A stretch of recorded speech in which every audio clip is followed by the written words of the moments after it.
So the Like a Dragon franchise, originally the Yakuza franchise in international territories until recently, is about a lot of burly men who fight each other. It's shockingly popular, however, with a surprising niche: gay women. Today I'm going to talk about why that might be. So the original Yakuza game and Kiwami begins with the series hero, Kazuma Kiryu, drinking with his friend Akira Nishikiyama at their favorite bar, Serena. They're having a chill time hanging out with some women, including the bar's owner Reina, and Kiryu and Nishiki's childhood friend, Yumi Sawamura. Reina wants Nishiki, who wants Yumi, but Yumi wants Kiryu, and he reciprocates, although neither of them know it. Life seems great. The only thing is, oops, the night ends with Yumi being kidnapped and nearly by the head of the Dojima clan that the men work for, and Nishiki is standing over Dojima's freshly murdered corpse.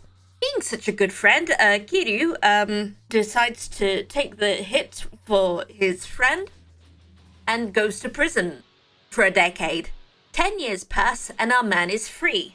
Kiryu has the entire local clan of some crime men on his butt. 10 billion yen has been stolen. He meets the guy that I personally ship him with, Goro Majima, and a small child, Haruka Sawamura. You might recognize that surname. There's a perfectly good reason why, but I'm not going to tell you right now. Yay. One of the people on Kiryu's buff butt cheeks is his former bestie, Nishiki. Nishiki had a shitty 10 years that we only get to see in the remake of the original game.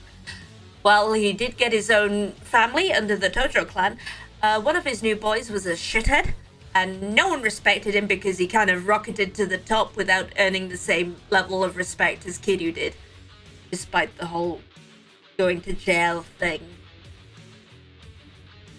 Further, in the beginning of his leadership, he wasn't very good at it.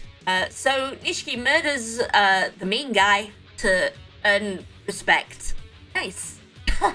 But we have to find out what happened to the 10 billion yen, right? So Yumi had very briefly lost her memory after all the trauma she had been through, understandably, and was lovers with and mothered a child, I'm sure you've guessed who, with a businessman slash politician called Kyohei Jingu, who, being a capitalist, sucks balls and not in a good way. This man is not a very nice man, so Yumi split with Jingu, taking her daughter with her so he could marry someone who could increase his status. But then he tries to have his ex-lover and biological child killed, so he didn't have any scandals or loose ends or whatever. So Yumi leaves Haruka with an orphanage and steals Jingu's 10 billion yen that was laundered through the Tojo clan and takes up a false identity. At the end of the game, Kiryu beats the ever-loving shit out of Jingu, and the defeated Jingu attempts to shoot Haruka, but instead gets Yumi. It's very sad.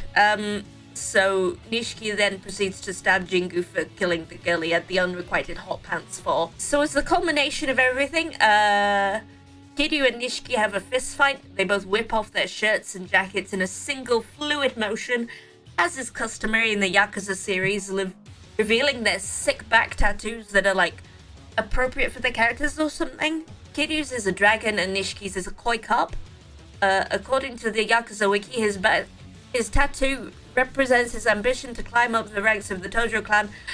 As in Japanese and Chinese mythology, the koi must swim upstream the Yellow River through the Dragon's Gate of Long Men to turn into a dragon. It's to symbolize his jealousy of Kiryu, who's already the dragon of Dojima, and his ambitious nature. So naturally, Nishiki gets the poop beat out of him. As recompense for his actions, and after losing everything dear to him, he blows himself, Jingu, and the 10 billion yen sky high. It's a bittersweet ending for Kiryu and Haruka as well. They lost Yumi, but Kiryu did at least get to confess to her like the moment before she passed. Haruka now has the buffest adoptive dad. In the post-game, you can walk around hand in hand with Haruka and talk about school and stuff, which is a cute detail. It's very cute. It warms my little heart. Anyway, that's the first game and the beginning of the franchise. It sounds so grim. It's a bloody story with lots of murder and death. A lot of the main characters basically lose everything by the end. But then also, goof off all over town and sing karaoke, help people, play arcade games, play toy car circuits, talk to lesbian cabaret club hostesses, you know, normal things. That's part of the whole appeal. You get brought into the story, but there's also silly and goofy things to balance out the rougher parts. And no matter what happens, you learn more and are brought into the lives of these people. And then Majima pops out from underneath a traffic cone. So I asked my Discord server, which is full of very attractive sweethearts who are mostly also very gay, what they find appealing about Kiryu and the Yakuza men. Between my community and myself, I've come to a conclusion. Kiryu is an earnest and strong man who uses his strength to protect himself and his loved ones. He's willing to accept people based on their character, not the facets of themselves that they can't help.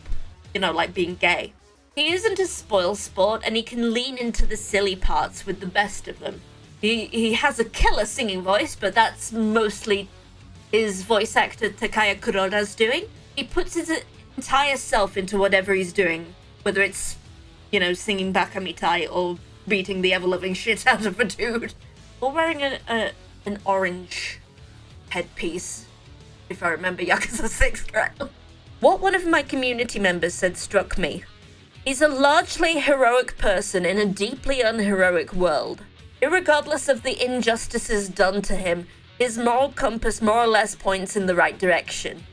I mean, his methods aren't always the nicest, but he does the right thing in the end, I guess. Because he just wants to protect his family or something, I don't know. And I guess for me, at least on a personal note, I'm reminded a little bit of my late granddad. He was a stoic man who didn't wear his heart on his sleeve, and he went through a lot when he was younger, but he was unfailingly kind and spent most of his retirement taking care of his granddaughters and doing charity work. He was the kind of guy who'd pick every little bit of litter up on the street to put it in the bin. He's the platonic ideal of positive masculinity to me. The point I'm trying to make is that I feel like Yakuza has a more positive take on masculinity in my eyes. They might be super buff punchmen, but the main men at least have more than just that to them. They have relationships, friendships, they laugh, they cry, they feel human in a world where a lot of characters are, as I mentioned, super buff punchmen. I'd usually find this type of game off-putting, but the fact that they're not just angry punchmen, even though that's such a major part of the game that I call the plot important serial fights punch dungeons, they have goofy sides as well, like people. And then we have the other main characters. Goro Majima is kind of a weird one in this. He's one of the fan favorite characters to the point where he has his own recently announced spin-off game because he's a silly guy who pops out from under traffic cones and has a funny fighting style involving dancing. But also there was a part in one of the PS3 games where he wasn't great to his secret ex-wife in the past, but only once in the heat of the moment. But this was before Yakuza 0 gave him a sad backstory. I feel like not many people actually played the game where this was mentioned, so it's not a very known thing in the recent fandom. It's something that I'm not sure how to feel about because it was apparently a one-time young and stupid situation, but also that's not a great detail to add to your silly, goofy frenemy character years into the franchise. But also I think it was a bit more complicated than what I'm saying here. It's just something I read about a long while ago that resurfaced in my head as I was writing this. But I suppose it's something to be kept in mind in this positive masculinity in Yakuza discussion. If anyone who has played more of the series than I have wants to weigh in on this, please go ahead. On a lighter topic, here's the other main character I know, Ichiban Kasuga. He's kind of depicted as a charming loser. I can only describe his victory pose as the shitting in a squat toilet pose, which I found ridiculously difficult to capture for no particular reason. And for some reason I did it with my camera instead of recording it with my capture card.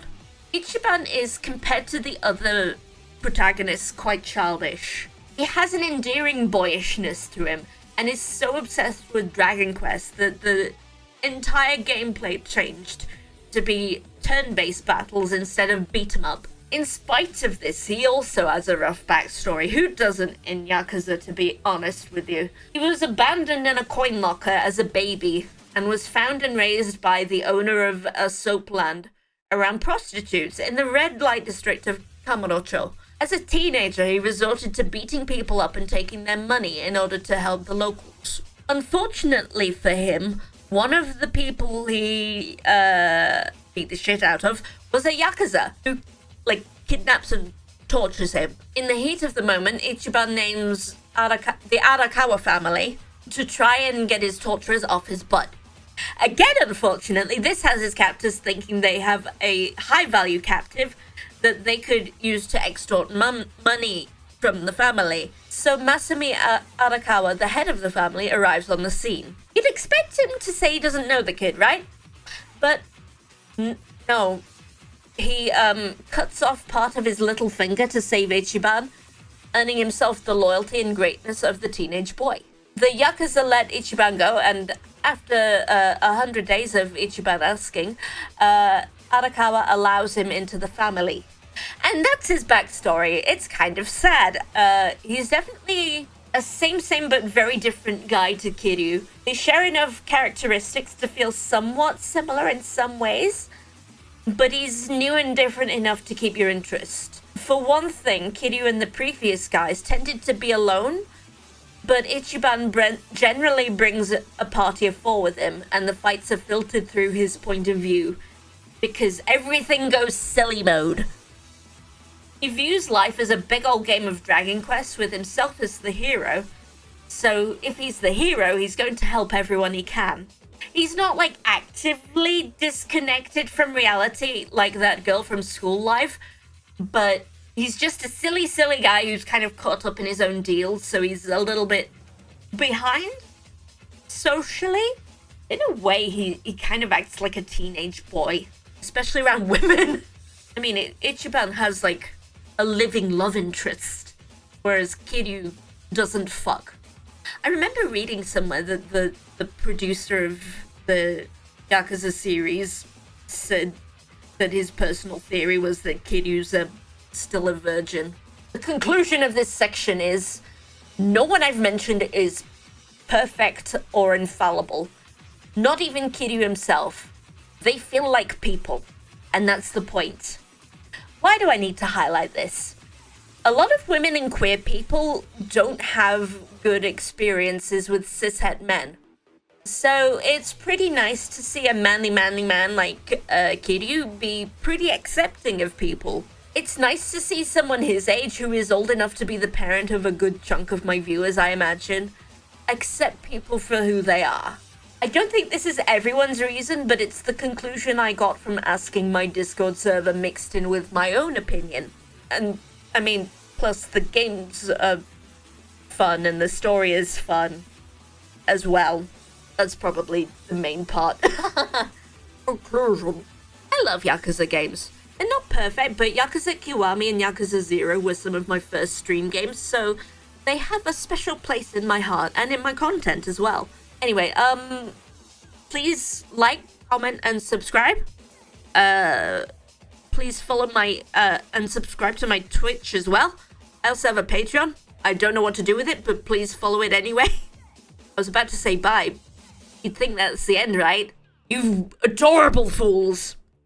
I'm planning on doing a donathon in late November. I'll be doing it on Twitch. It'll be 2 days of slightly longer than normal streams, and I have goals and a request menu. If you'd like to come, please feel free. I might do more than 2 days if I'm feeling the vibes. I'll be doing Pokemon Emerald crowd control, so if you donate to me, you can have an effect on the stream. Even if you don't want to donate, I still appreciate the shit out of you coming. Okay, that's it for realsies now.